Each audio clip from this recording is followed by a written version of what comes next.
Here we are. Hey. Okay. Okay. So, a couple of things real quick for you guys that are watching this video. Number one is I'm Joey, and I have a YouTube channel called Home Theater Nirvana. And so I am a home theater, movie, music fanatic. I can tell you the first movie I ever saw, where I saw it, how old I was. I can tell you where I was and what I was doing when I heard that Elvis died. And I do want to add this: today is the 44-year anniversary of Leonard Skinner's plane crash. Uh-oh. And I can tell you where I was on October the 21st, which is tomorrow, because it happened 44 years ago at night. So I can tell you where I was and what I was doing and who I was talking to and who told me that the plane had crashed. So I am into movies and music.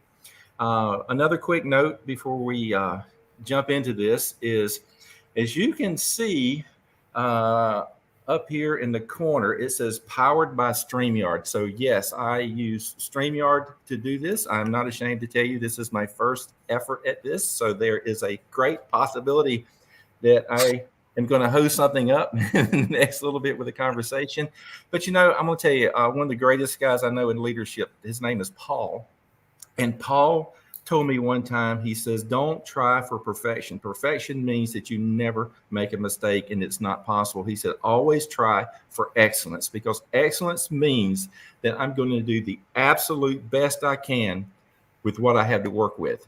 So I am going to do my best to have an excellent show with my buddy, Kurt. So now, so this is Kurt, and Kurt, and he's located in South Florida, down in the Naples area. And he is the co-owner and one of the big dogs at Tech Savvy. Glad to be here. Thanks for having me. So Kurt is a super great guy. I know a lot of people in the industry, and Kurt is one of the absolute most fun guys to ever talk with. And he has so much knowledge, so much information. He's been in the business for a long time, but he enjoys what he does, and he has a love and a passion for it, and it really comes off. And I think you'll see that in this episode. So, Kurt, yes, take a second and introduce ourselves to you. Hey, everybody. I'm Kurt Pendleton, co-owner and managing partner of Tech Savvy of Southwest Florida. Certified in Crestron programming, Control 4. And I've been doing this for, 27 years plus. That really dates myself, but yes, 27 years doing the same thing. Touching on what you said, someone once told me a cliche that, you do what you love and you never have to work a day in your life. So that's what I'm going to continue doing. So anyway. Outstanding. Yes, thank you. Okay, so you want to tell us a little Tech Savvy story about the business? Yes, Tech Savvy is a group of experienced gentlemen in the field. We got together about 3 years ago because we wanted to make a change in the industry. I've known one of my partners for that 27 years. We worked together in Gainesville, and we ended up parting ways just because, I went to Louisville and he wanted to stay in Florida, and we both, raised the ranks, and, he wanted to make a change in the Naples, South Florida region, and reached out to me, and it sounded like a good opportunity and idea. And what we do is we try and focus on, the custom integration and using innovative products to do this. It's client driven. So, the client will come to us because we're full custom. They will come to us and tell us their wishes and wants, and we will find a way to make that happen versus, putting in a cookie cutter system and telling them what we will do. So it's full custom. Customers appreciate that. And to wrap that up, we really embody ourselves with having stellar service. So there's also, with the service side of it, we try and install products that are preventative. So we don't want to install products that are going to give us problems and break and have hiccups. We install preventative products or solid products, and we're always striving to look for products that are going to give the customer as close to zero problems as possible. It doesn't make any sense to roll a truck, charge a customer to unplug a modem or reset a device or get in and change programming. It has to work from the get-go, because then the customer doesn't have a bad taste in their mouth about what we may have sold them or what our techniques are. And all of our wiring jobs look fantastic because we feel that a good wiring project gives the least amount of maintenance issues versus a messy one. So many jobs we see where people just roll up wire and throw in. Joe, you may have seen I make comments on some of the people's posts that you follow some great guys of the industry, and I love pointing out the fact I love it when another company raises the bar. I really do. A lot of the ones that you point out, they really raise the bar, and I have to go out there and I have to say thank you, because it allows people to appreciate that, and there's something to be said in that. Yeah, we've all seen those racks or wiring closets. That is a nightmare. And if that dealer goes out of business and you got to go in there and take over, you'll spend. When I was a dealer, that happened to me a lot, and I would spend, sometimes days having to trace wires out, label stuff, clean the mess up, which is a cost to the client that should have been handled in the original install. So, well, now you know why they went out of business. Yeah, exactly. Yeah, that's exactly right. Yeah. All right. Well, good deal, Kurt. You guys are so awesome. I've seen some of your projects that you've done, and it's just incredible what you guys are doing. So I have some questions, Kurt, that I think most people have these same questions. So, not only so I was a dealer for a long time, and I always looked at it when I was a dealer about, if I was a client, how would I want this? And I was like crazy nitpicky about how I wired stuff, how I label stuff, how I trained the customer, because I had been in those situations where, I bought something myself as a hobbyist before that I got no training and it was just a mess, and I'm having to put stuff together and figure it out. So, so I get it from the consumer side, I get it from the dealer side, and I get it from the manufacturer side. So I think I have a really good view a lot of times of all perspectives. So one of the things that I know now is like a crazy hot topic for tons of clients is smart homes. Yep. I remember when I first started in the business, I did smart homes, but it was X10, if anybody remembers that mess. And oh my goodness, it worked. And at the time, you didn't know any better. So you were still impressed that I can do this and maybe lights come on somewhere. So that was still cool stuff. But now, talk to us about the tech that's available now. Okay. Well, in smart homes, I mean, as you know, and dating all the way, back to when, you were just talking about with X10, smart home is such a loose term. It's almost as loose a term as home theater.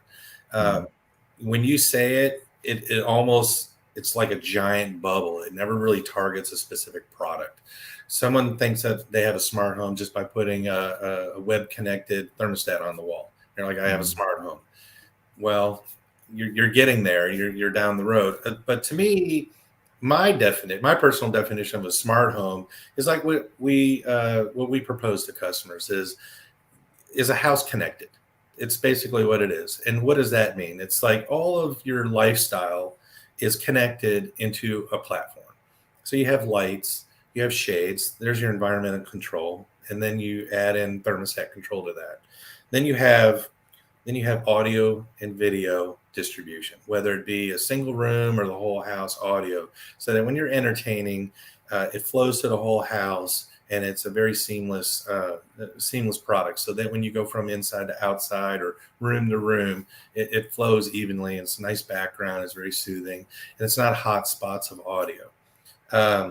Also, are we connecting all the other things, like all the other peripherals, like garage door openers, doorbells, security cameras, things like that, life safety features, alarm systems, and carbon monoxide detectors? We want to be able to create a home that when you come into a house, and you have a button at either the entry door or in the master, you have a button to scene control, and you can say welcome. The welcome will raise your shades, open your shutters, turn your core lights on, um, turn on your favorite station and start playing at a moderate level over top. Turn on the TV, put it on your favorite news station to get caught up, because while you're traveling, you're a little unconnected from the rest of the world. You want to see what's going on.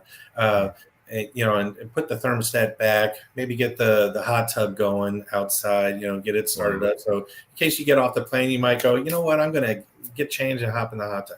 You do it all under a single button push. That is a connected home, and that to me is a smart home. Yeah. A smart home is where it thinks. If we went around and we can only do this, we're not very smart. That's just, that's what happens when you only touch on like one facet of what's available out there. Mm-hmm. But if you can, do all these things and sing and dance, to me, that's a smart home. That's a connected. Right. Do you find that a majority or a minority of your clients that are coming in to talk to you guys, when you start talking to them about all these features that they can do in their home, that they realize all of that, or are they shocked that can happen? I would say it's 85-15. 85% of the people are already looking at that. They already know it's possible. They already know somebody that they know is doing it and they love it, and they might have gotten some positive feedback from it. Again, a smart home is only as good as the programmer programmed it. Right. So there are some bad experiences out there. I fixed a $600,000 system in Louisville, Kentucky, where it didn't work correctly, and the guy had a long list of problems to where he was just so fed up with it. And I believe his quote was, "I just want to take it all and set it out to the curb." And that's a shame, because it should have, we came in, reprogrammed it all, and actually made it a working feature. And he even said, "I didn't know this could do all that." And I was like, well, these are like the bare necessities of what what this system can do. You should have been utilizing this all along from day one. And the programmers just kind of, fell short. And that happens quite often. Yeah. So just because you're a dealer or something doesn't mean that, you take the time. You're just selling product. Exactly. And that's not the right way to do it. But yeah, a lot of the customers are actually aware of what's available. Mm-hmm. How about that? That's interesting. Yeah. When you mentioned a minute ago, a person puts a smart thermostat on their wall and think they have a smart home, and then they throw maybe Google Nest or Alexa in there, and they really think they have a smart home, but that's just not the case. So no, we've run, we deal, and that may be perfectly fine for maybe like a temporary apartment or condo, right? But when you start getting into 2,500 square feet or more of a home, those type of products get outclassed immediately. Whether you're using like a little theater in a box or whether you're using a full-blown preamp system, there's a time and a place for those. And then an actual home, you have to you start with your foundation of network. You put in the Wi-Fi and the network in order to support all of these products that you're attempting to connect. And if you just use the built-in modem and router from the cable provider or internet provider, it's just not going to support the distance or the data throughput that you need. And then things stop working correctly.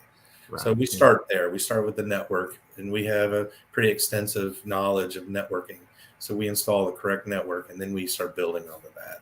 Right. Yeah. Are you hearing a lot of people and talking to you about because there's so much streaming now. We're streaming our TV, we're streaming our music, and plus we're internet on top of that, and gaming. Are you hearing people talking about bandwidth problems, and you're going in there and finding these problems because they're just, like you say, using that type of stuff and it's not working? The basic stuff that comes with it. Yes, and thank goodness that there was a large campaign about everybody involved with the industry. May it be the ISPs, the TV manufacturers, and the streaming servers. They all decided to get together because they knew in order to go 4K, they had to not put the cart before the horse. They wanted to come out with 4K TVs. They wanted to be able to stream, but the ISPs weren't up to snuff. So there was a huge campaign that everybody got on board and started to lift the bar a little bit, and that's great. Customers need to be mindful, and I've come up with this little quick formula. So if anyone takes away from something, think of this. So you always want to have 25 meg of download for your like your emails and maybe VoIP phones, stuff like that. Then for every TV that streams 4K, you need 25 additional meg for every TV. Just count them all up, whether they're on or not. Count them all up. You got 3 kids' rooms and the main TV and maybe the master bedroom. That's 5 plus your 25. I told you need for a headroom. You're at 150 meg. So we found that a lot of customers are sitting at 50 to 100 meg of streaming service, and they're wondering why nothing works right. So we try and take them to 300, 400, and it doesn't cost but maybe $10, $15 more. But it gives them enough ceiling that they can add enough stuff, and add to that list that you were talking about. We have alarm systems, we have streaming audio devices, our portables, washer and dryer. I'm sure, like other people, I have my washer and dryer on Samsung Smart Things, so I can tell when people doing the laundry, right? And the dishwasher. I mean, everything's getting connected because it adds a little level of knowledge to making sure that the dishwasher, it doesn't need service, or the oven hit the temperature correctly. I mean, I don't know. There's so many things you do. Right. But you got to have a strong bandwidth and a strong network in order to begin. Yeah. I hear you. Yeah. So have we reached the limit on what's possible with smart home automation, or is there stuff coming out? I mean, you got any prediction for the future? Predictions? I have no available insight, both factual or predictive. I would probably say things are going to get more portable. I think that we're going to start depending more on Wi-Fi than hardline. They're not there yet, but I think that one day we're going to catch up with Wi-Fi over being connected. As we see, we've got door locks, we got Ring doorbell. They actually work pretty good on Wi-Fi, but they could use some improvement. A lot of 4K devices are going Wi-Fi. As long as you have a good Wi-Fi system, it'll be fine. So I can see that things are going to get less hardlined and more Wi-Fi and more portable. I was waiting for a product to really take off. Remember back in the day, they had the Sony made those glasses you could put on. It was like a 180-inch screen equivalent. I do remember that. I mean, with smartphones doing 4K on these little itty screens, why don't they go back and try that out? You can get a 4K image on the little screen. Yeah. I hate to beat out the projector industry, but I could see that really. I know, yeah. Speaking of, I had an Oculus right when they first came out, and I thought it was the biggest waste of time ever. And I was over at my son's house about 3 weeks ago, and he said, "Dad, you got to check this out." And I'm like, "Oh, I've got that." He says, "No, you don't have this." And put it on, and now it's got stuff in your hand, and it was unbelievable. So, it's fun. Yeah, that's what I'm waiting for is, the resolution on those to improve to where everything will be like all your movies will become VR. Yeah, that's right. That way, when you can do a full 360 IMAX movie, you're driving around like on a safari and you're just looking around at the animals. Look everywhere. Yeah, it would be great. How about that? That's awesome. All right, so let's talk about home entertainment for just a second. You mentioned a minute ago that people say home theater, and it expound on that. Yeah, so it's kind of like it's been a wild card that people use, whether throwing in a couple tiny speakers in some predetermined locations, without any calibrations, boom, you think you have a home theater. Putting a sound bar on the TV, boom, they think they have a home theater. Or doing a full dedicated room with light control, sound, acoustic control, and taking advantage of all that. That also is a home theater. So I like to step away from that cliche classification. So when we do a dedicated room, we call it a personal cinema, because basically you take a cinema and put it in your home. It becomes your private or personal cinema. So when we talk about, putting in, the little bit bigger than a 5.1 or 7.1 system, we have a dedicated room, light control, acoustic treatments, furniture, and really, turn the notch up a little bit in that room for whatever product we may use. We like to call that a private or personal cinema. And then that way the customer now has a more defined classification on what they're receiving as a product. Home theater to me is just, you can get home theater just by someone throwing a sound bar on a TV, and people say, I got a home theater. Yeah. It just doesn't make, to me, that's a media room. So you either have a media room or like a great room. A lot of people like taking great rooms because you're going to watch TV shows and talk shows and things predominantly in this main core living space of like a great room. And we'll do a 5.1 or 7.1 or maybe a little small Atmos system in there. And that's great. To me, that's still a media room. That's a media area. But when you have a dedicated room where you can really control and really give them the excitement and wow factor of the soundtrack and take advantage of that, that to me is the personal cinema. Yeah. I tell you, it's I like to see when a person experiences a true personal cinema for the very first time, because it really blows them away. They cannot believe that, oh my goodness, there is a 100+ inch screen in this room. I don't see any speakers but sound. I am immersed in sound in this. When did this happen? And so I remember going to see the original Star Wars when it came out and experience Dolby surround for the first time. I'm a movie fanatic to start with, but when I saw that, it was like, this is next level stuff. And then what was it, 93 when Jurassic Park came out, the first DTS movie? I saw it, and I would have swore those dinosaurs were the real thing, not Stan Winston back there. Yeah. So, but you're exactly right. There is a difference. Now, another thing you talked about a minute ago was controlling. You mentioned lights and screen and sound and all this stuff. So how does a person? I've been to my dad's house before, and there's 7 remote controls on the table in front of him. Yeah. Yes. And, he was one of these guys that could never, I tried the, hey, here's, a universal remote that's going to do all this, but he never could catch it because, it was just so difficult. But now it's a different story because you can label stuff. So could talk to us about what you can do and how you do that now. Well, like I always say, when I could sell the most expensive or the most simplest system, and it's still going to need a remote. And if you don't have a remote, unified remote to control it, it's not worth anything that I just sold it to you. So having a unified remote allows you to, talk to all the different devices. And the remote basically is, it has multiple personas. So when you select the DVD player, it pulls up the persona of the DVD player and all the controls. You have to have a unified remote to work most of these devices because some of them work on one type of frequency and another type of frequency.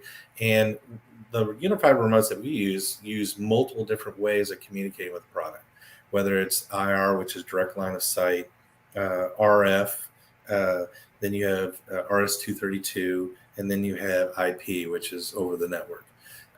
All these drivers are available. We have to be able to talk to these different products multitude of ways and use a unified remote to do that. And if you can't control the system, then it's, it doesn't matter. It'll frustrate the customer. They won't want to use it. They won't want to take advantage of the investment that they just made. They won't get excited about it, and they won't ever want to use it. It'll become that room that they just don't want to venture into because it's too complicated. Too complicated. Yep, heard that before. I sure have. Yeah. So what do you like? What's the product that? So if somebody's watching, and let's say they have a mixed use room. It's a living room. Got a nice TV in it. They've got maybe a 7.1. All the speakers are hidden in the walls and the ceilings, and even the subwoofers now can be hidden in walls and ceilings and floors. Uh, but maybe they're not unlimited budget for this Right. stuff. What's something that they could put in? Product wise, our business model really adores the Control4 product. We've used lots of different products out there, and they work great for different business models. But our business model is we're trying to give a customer a very simplistic remote to use, little conscious on the budget, and be able to fix any kind of issues on the fly. Control4 allows us to fix in real time any errors with programming. Things happen, or the customer might have to change something because an input went bad on the TV or whatever. We can actually do that remotely and change it on the fly in real time anywhere. Also, we can monitor the system to see what may be going on. Is someone hitting some buttons? What's the status of devices? But Control4 pretty much is the better of the product, and the price point's pretty good too. It also, depending on which processor you get from Control4, it offers music streaming. So needing things like Hios or Sonos attached to the system is a thing of the past because it's all built in. So it gives a lot of value to a single processor solution with music streaming control. Plus, it'll even throw in a little automation too. If you want to add a light switch or what we talked about with some of the smart home features, you can start adding that to this on the fly. You don't have to do it immediately. You can do it as you feel comfortable. Wow. Stuff has come such a long way. Yeah. I mean, this is 20 years ago. We didn't have anything like this. No, we did not. X10, right? Yeah. The X10 and the 4 remote controls laying out front. Yeah. And the clap on, clap off. Yeah. I remember one of the very first, and maybe you remember this, but one of the very first like smart home control systems that came out, and it really kind of took the industry, like it was unbelievable. Was it called Frog or? Anyway, it was a weird remote. It was like a little round bottom with a slanted handle that you would hold, and there was a little joystick at the top. It was really small, and you would push it and bring up on-screen stuff, and then you'd run this thing up, down, left, and right, and it was like a series of presses. But it would do remote. It didn't last. It was Frog. FROGG or something like that. But anyway, I remember seeing them at a SBCA, Satellite Broadcasting and Communication Association trade show in Nashville. And I went and talked to him about it. And the guy said, "How do you know what we're up to?" And I said, "Well, I keep up with this. I'm not just a satellite dealer. I do, I'm a custom integration guy. I do, home theaters and multi-room audio video and stuff." And he said of everybody he saw at the show that week, nobody had seen it before, and everybody was really impressed, but it didn't last and it didn't take off. So it was right. But it was I think it was before its time and people just weren't ready for it. So anyway, my first control system was the Pronto. If you remember that nice little piece, really, Philips Pronto. I don't remember that one. Philips Pronto was so ahead of its time that it never really got a chance. If it came out today, it would be very welcomed with open arms. It was a PDA platform from Philips, and they would OEM it to like Marantz and a couple B&K, a couple different products. But it was pretty much the premier way of controlling your system. It was all IR, but you can do all the graphics on the PDA, so you can design your own graphics bit by bit. And remotecentral.com, which is a pretty, it's the main hub for going to for controlling things even today. I was a contributor on that since '94 on Pronto projects. So you had the ability of learning IR with the piece. It was the first of its kind that could actually learn on the fly. And then you could edit it in hex and then apply it and copy it. make your own GIFs and JPEGs. It was such an amazing piece, and everything I'm saying sounds so relative to something today, and that was 25 years ago. Wow. And how about that? It never took off because I think people were scared of it.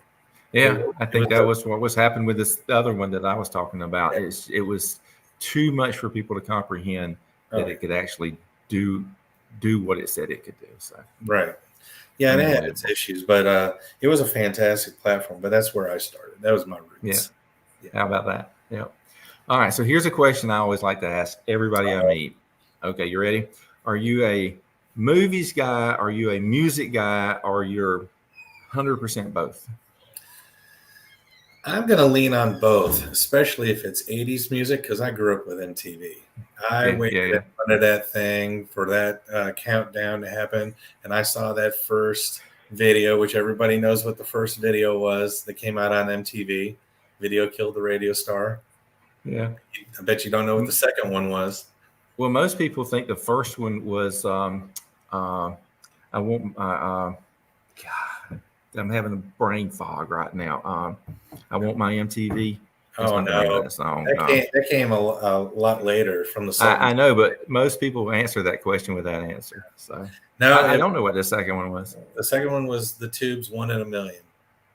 How about that? Only because I sat there like this and waited and watched it. I know every music video that came out. Yeah, back when MTV played music and stuff, I was right there with you. So and was not political. Yeah. All right. So you're kind of a mix of both, and that's exactly what I am. So tell me this. So what TV shows are movies that are on TV now? Yep.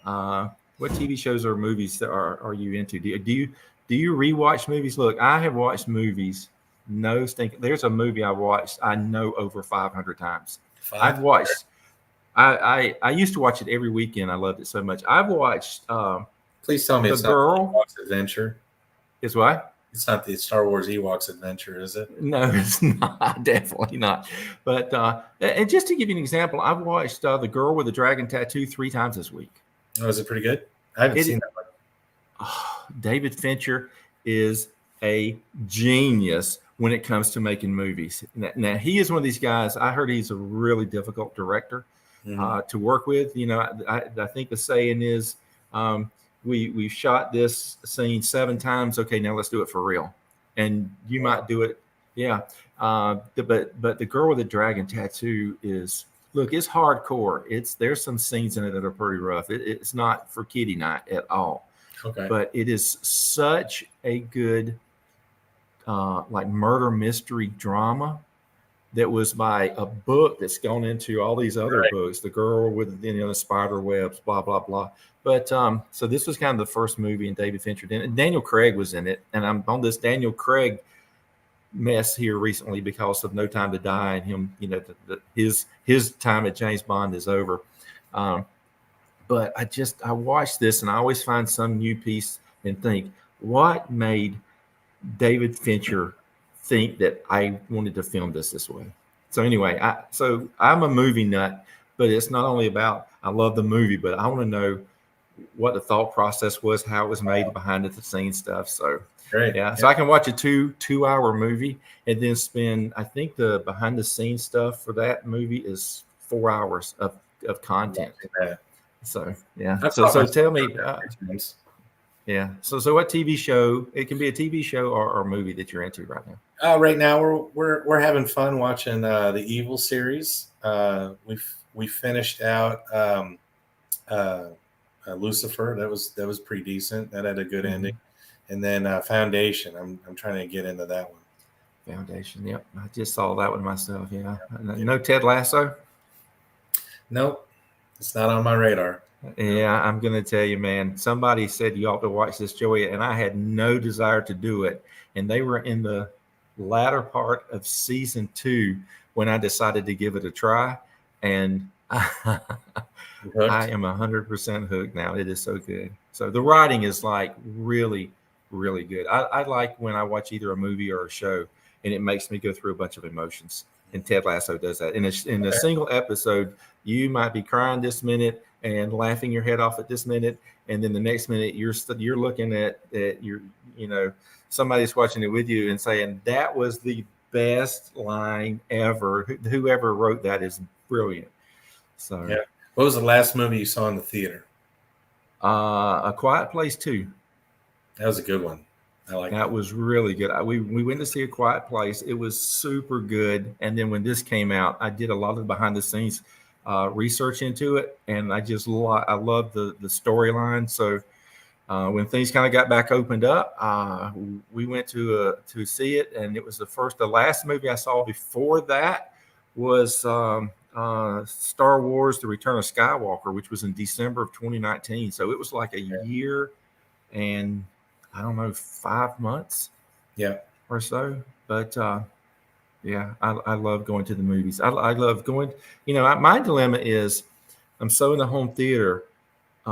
If I go to a movie and there's somebody yakking in the movie, if there's somebody with their cell phone out, it drives me crazy. I just want to throw popcorn on them. I do too. So you know, I don't have that problem in my home theater, my personal cinema space. You know, if my bladder's about to bust because I've had a 32-ounce popcorn, I mean a big popcorn and a big 32-ounce drink because I want it to be movie theater at the house. I don't have to worry that I'm going to miss something. So now, do you have the recipe to make the popcorn for movie theater popcorn? I don't. Have you got that? Of course I do. Yeah, you know, I have tried everything, and I've got it over there. The closest one I can get, I've got it over there on the counter. All you need is coconut oil and Flav-A-Cow. Flav-A-Cow. Flav-A-Cow. It looks like a little tiny milk carton. Yeah. You order it on Amazon. Yeah. That's the butter salt that they use in the commercial industry. Flav-A-Cow. It'll cost you about $20, and it'll last you your whole lifetime. It's called Flav-A-Cow? Flav-A-Cow, C-A-L. Yep, that's the movie popcorn salt. And I have the recipe for it, but basically put just a little bit in the bottom of the coconut oil because that's a low burning temperature. And then you put like a 1/4 teaspoon of the Flav-A-Cow and in with that. And so when it pops, it turns the popcorn yellow and, you know, salt it correctly. And then you just experiment. You add a little bit more if you like a little saltier. I like it saltier, so it makes me thirsty. So I drink my bladder buster. Yeah, I've got a couple of big, gigantic 40-something ounce. You know, I and maybe I'm just a weird guy that does this, but you know, you go to the theater and you get the big drinks and stuff. They come in like the custom cups now, like with the movie that's big out. I say those things. Oh, I do. In fact, I just made my own shelf for all my Guardians of the Galaxy ones that I had. I get one for every time I went and saw that in the theater. So I've got like 6 of those. Yeah, that's awesome. Yeah, I went that many times to see that. That was a good one. I like that one. Yeah. My last movie I saw was Shang-Chi, 10 Rings. Did you go see that? Yeah, and it's a connected movie. So if you see that, it has a secret connection to the Eternals that's coming out. Really? Because I'm gonna tell you, I was not excited or motivated to go see that because I thought, you know what, I wait and hear it on my system here. And but I know a guy that went to see it, and he said, "Well, it was so good." Then I saw another guy that saw it, and he says, maybe wait till it comes out. So, but you know, there's it's going to hit everybody different. But I am super pumped about the Eternals.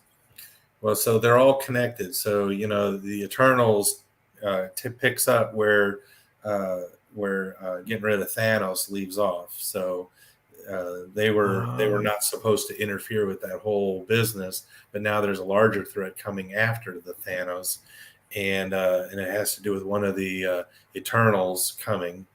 So, you know, remember in Guardians of the Galaxy how they had the skull of one of the Eternal the Celestials, excuse me. So there's a Celestial or something involved in the Eternals. That's a big threat. And then so they have to gear up. But there's something connected between the Eternals that I don't want to release, but it's between the Eternals and the 10 Rings. There's a connection. Yeah. And doesn't the Eternals come out? Is that next week or the week after? Yeah, I think it's in a week. Yeah, it's really close now. October. Yeah. All right. Okay. So with that, that was a great segue because I have another question here I want to ask Good. you um, is so let's talk about movies. Let's just focus on movies for a second. And I always get in trouble when I talk about movies because I love them so much. I can get Oh, this thing would go on forever, but we're not going to do that. So there's a ton of movies that are coming out now. I guess it's all this pinned up. We've built all these movies and we've held on to them for this long. So let's start releasing them now. It's So insane. tell me what you're ready for. Definitely James Bond. No Time to Die. No Time to Die. Yep, me Really too. Eternals because I want to see the connection. And Mhm. it looks juicy. It looks like it's going to have a lot of nice, expandable content to the MCU. Mhm. Gosh, what were some other good ones coming out? I liked Miss Marvel. That was okay. Mhm. And there's a second one coming out. Might be cool. Yeah. Cool. Yeah, that's I cannot remember the release date on that one, but it's next year, I think, toward the fall. Yeah, Last Duel or First Duel, whatever that is. Mm-hmm. I caught a quick glimpse of that. That looks interesting. Yeah, but I think that's out now, isn't it? Mm-hmm. Yeah, Yeah. I think it Yep. just came out last week. I think. Mm-hmm. I need to hear somebody give me a review on that one before I commit because these these medieval time movies sometimes leave me wanting. Yeah, I'm watching The Green Knight tonight. Yeah. Oh, cool. Yeah. That's Yeah. one that's out that I've got mixed reviews on, but I definitely want to see it. So now that our theaters are open, we go in there and it's like I was 6 years old going to Walt Disney World. It's like, oh, that movie's coming out. Oh, that movie's coming out. Oh, that one's coming out. It's so I exciting. know. Yeah, I'm telling you, our rule. I drive my wife crazy with this sometimes. Our rule is we're going to be sitting in the seats a minimum of 30 minutes before the movie Absolutely. starts. Absolutely, because I will Wait till definitely. people come out from the last one. Yes, I'm standing there too with popcorn and drink to get in this thing, and because there's a certain seat that I want to sit in, so my OCD drives me to that. But I never want to miss the trailers. I enjoy the trailers as much as I do the movies a lot of the time. It's always F6 and 7. Okay. Okay. All right. So let's talk about what about the big one that comes out tomorrow? Dune. Dune. I was saving that one. I wanted to say it so bad, but I knew you wanted to make a topic about it. Yes, Dune. This should be a remake to my all-time favorite movie. My partner Mako, it's his favorite all-time movie. Mm-hmm. They've tried. It's ours too, believe it or not. It's like 3. I think it's 3 solid. Well, they have to. You just can't rush to a story like that because that's what happened to the movie. I think the movie tanked because it didn't get a lot of good following because the theatrical version has an hour cut out of it. You just can't do that. I mean, look at Batman coming up. Batman's supposed to be 3 hours. Mm-hmm. You just can't tell such a deep, involved story in that amount of time. You have to have character development, which there's a lot in Dune, like there's a lot in Batman. Then you have to have the rise up and the training to get to where you need to be, and then the finality at the end. There's just too much.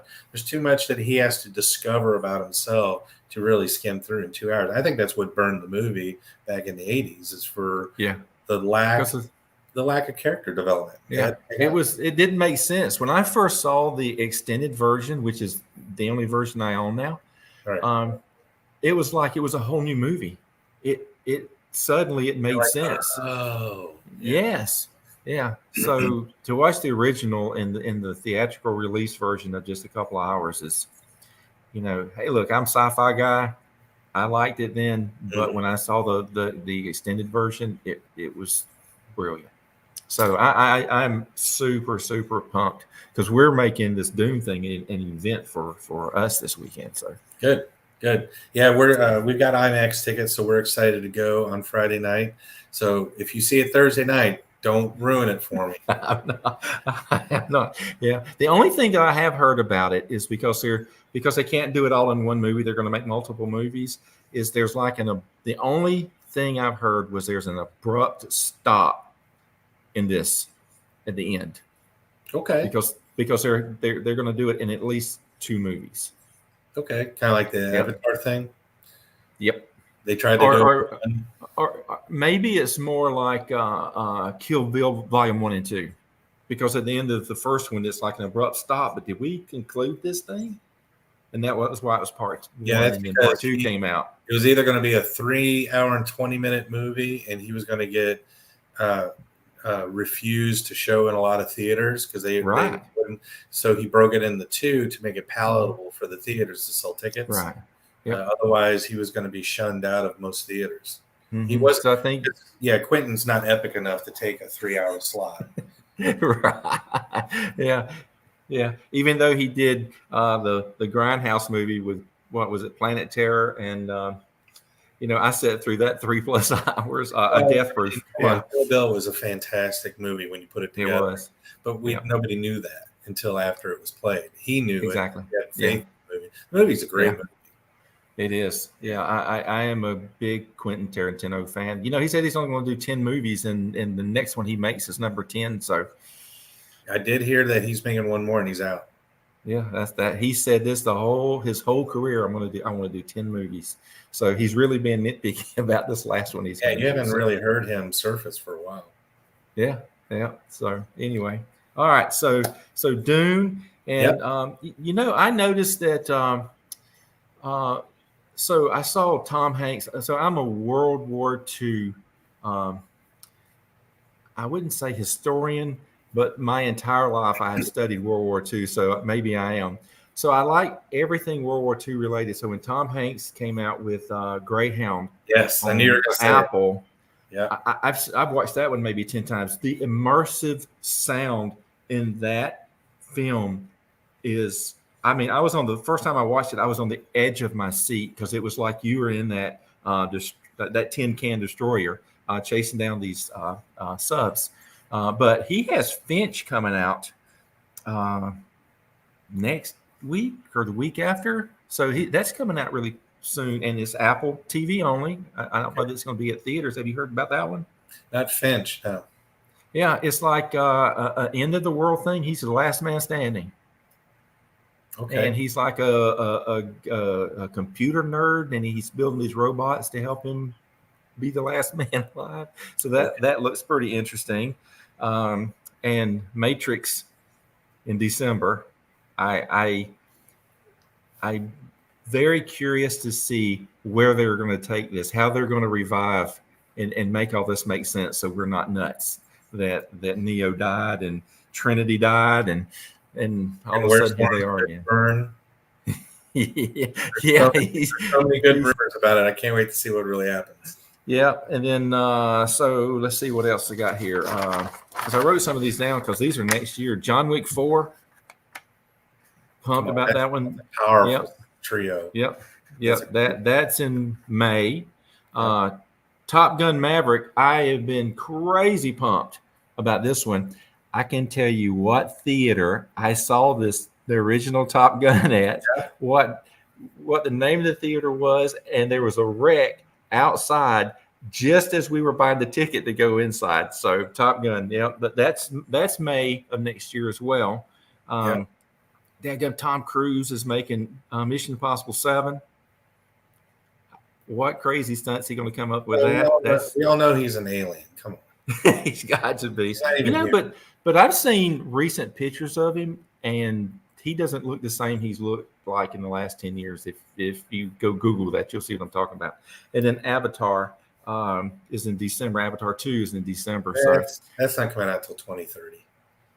No, it's next. Because I follow all this mess, I actually saw an interview with James Cameron, and unless something bad happens, December of 2022 is the release date for it. So. And then he's supposed to come one a year? Yep. 1 year. 3, 4, and 5 after that. So, and here's what I did not notice, and I definitely want to bring this up. There's another Jurassic Park movie coming out. Did you know that? It's called Jurassic World Dominion, and it actually releases in June of next year. So, that is something. I know, man. I was talking to my wife the other day, and I said, "Do you know that with the release of No Time to Die, I said there's been 25 James Bond movies with 6 actors, but next year we'll make the 60-year anniversary of James Bond movies." So, I mean, I remember as a kid seeing these things at the theater, and one of my very best friends passed away some years back. But growing up, that guy was a diehard James Bond fan, and I Yeah. mean, when there was a movie out, because we were buddies, and when a James Bond movie came out, we were going somewhere to see that movie. So, I but guess there were 60 six James years of Bond, were Bond, there? yeah, yeah. So the one guy, and I never can remember his name, only did the one, um, but I Yeah, don't know. Sir. His name was Sir Anthony something. He did Casino Royale, the first one. The first one, yep, yep. But yeah, I've been rewatching all the again in my rewatching movies. I've been rewatching Sean Connery. I think I've seen Doctor No 2 or 3 times here in the last couple of months, and I watched Goldfinger twice so far. Once this week, in fact. So Yeah. man, those are just great films. So, but anyway, so let's talk about streaming one more time before we finish up here. With the virus and people investing in their homes, I know a lot of people are looking at smart home integration, regardless of how much or how little that is for them. Right. And they're definitely investing in their home entertainment, whether it's a dedicated personal cinema room or we're souping up our living room with a big giant 85 or what's now Sony's got 100 inch, I think. Yeah, there's a 98. We have that in our demo house. Yeah, because I know you guys are Sony dealers, and That's huge. yeah, so either doing that huge TV with a invisible immersive sound system, and now you've got like HBO Max with their deal with Warner Brothers. It's same day. Same as the theater.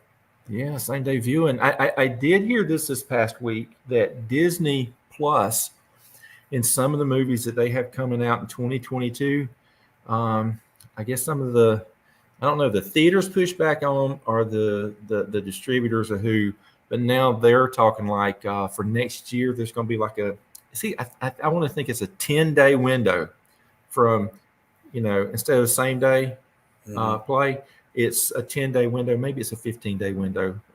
Maybe if somebody knows what that is, they can put it in a comment or something. But so anyway, they're pushing out, but Warner is still, here's your option: go see it at the theater or watch it at your house. So. Yeah, I'm about that. I just think, I imagine it's what they have to do, but man, between ticket prices and majority of that goes to Hollywood and paying $8 for a Coke. I mean, it makes a lot of sense to put money into your home and then you can watch it at your leisure, and then take advantage of these apps like HBO Plus and Disney and all the other ones, all your other sort of. Eventually, it's a matter of time. But I hate to say it, but the theaters have seen their last years. It would, how they've remained open over the pandemic, and a lot of them closed down. There was a really nice newer one over here in Tallahassee, and they couldn't keep the doors open, so they closed down. AMC, they're big, but boy, they're trying to do something. I don't know what they're going to do to keep open. One of the cool things about AMC, and I don't think a lot of people knew this, but you could for like a couple $100, you could rent a theater and bring your buddies, right? And so if you had 20 people you could carry with you, if it's $200 to rent the theater, man, that's $10 a piece. That's cheaper than what the ticket costs to get into the theater to see it. I'm not sure that they're still doing that anymore since stuff has opened up, especially here in Florida. But anyway, that was something. There was ourselves and 4 other people watching Shang-Chi. Yeah. And the theater just opened up the week ago, so you think that there would be an influx of people wanting to go to the theaters, but there weren't. Yeah. So, renting the theater out for that actually makes sense for them. Yep. Yeah. When we went to see A Quiet Place 2, it was a us and maybe 6 more people. Maybe. I remember 2 people sat kind of behind us, and there was some, I think a family of 4 came in behind them. Mhm. But I mean, but they only showed up like the trailer was showing, because I told the wife, I'm like, we're going to have this whole stinking theater to ourselves.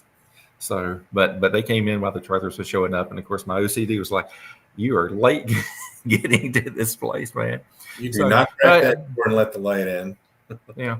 But I tell you, I think that people who are looking to invest in their homes, and a lot of people are doing that right now, to upgrade, if they've got a spare bonus room, a basement, unused bedroom, a shed in the yard that's not being used, Mhm.